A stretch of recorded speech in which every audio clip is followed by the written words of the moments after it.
The first bold steps, 1940s, 1950s. Hope broke through the silence of CHD in the early 1940s.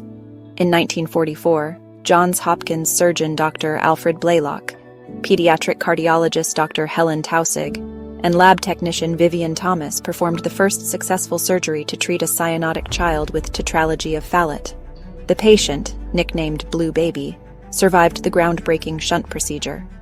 The operation, now known as the Blalock-Taussig shunt, redirected blood flow to the lungs and marked the first time surgical intervention offered real survival. The ripple effect was profound.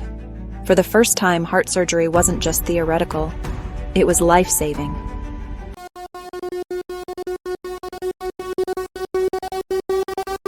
Thousands of children with congenital defects had a shot at living longer than nature intended.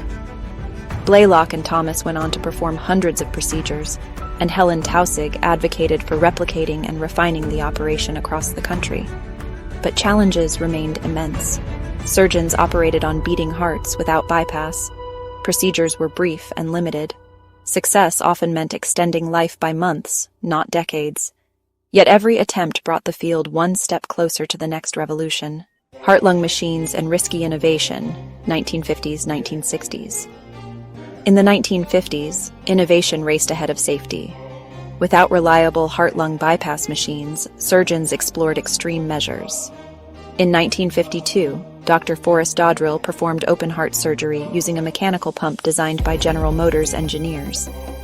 It was the first heart operation assisted by a machine, though it supported only the left side of the heart.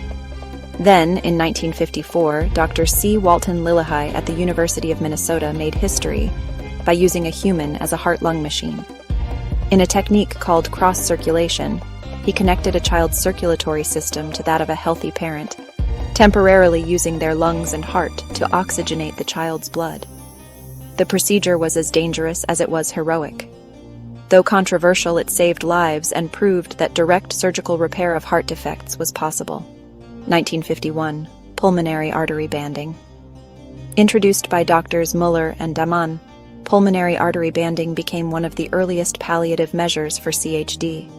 By limiting excessive blood flow to the lungs in infants, it allowed fragile babies to stabilize before undergoing more definitive surgical repairs. Cross-circulation, a milk pump, and a father's risk, 1954. When surgical tools didn't exist, Dr. C. Walton Lillihei made his own. Faced with the limitations of early heart-lung machines, Lillihei and his team at the University of Minnesota engineered a radical solution: controlled cross-circulation. Using a modified milk pump, rubber tubing, and a homemade oxygenator, he connected a child patient to a healthy adult, usually a parent, whose heart and lungs temporarily supported the child's circulation during open-heart surgery. In 1954, he used this method to operate on a child with a life-threatening VSD. The donor? The child's own father. It was wildly controversial and wildly successful. For the first time, surgeons could see and operate inside a beating heart in real time.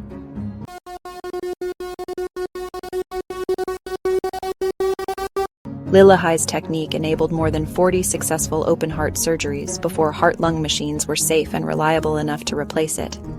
This moment defined a shift, from avoiding the heart to directly entering it. And it showed that family sacrifice was embedded in CHD care from the very beginning. Parents literally offered their own bodies to give their children a chance. By 1955, Dr. John Gibbons' heart-lung machine became viable, paving the way for modern open-heart surgery.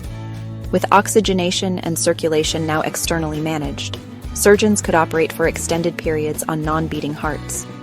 This ushered in a golden era of CHD repair. What began as desperate experimentation gave way to reproducible technique. The combination of courage, invention, and parent partnership propelled CHD from hopeless to hopeful in just over a decade.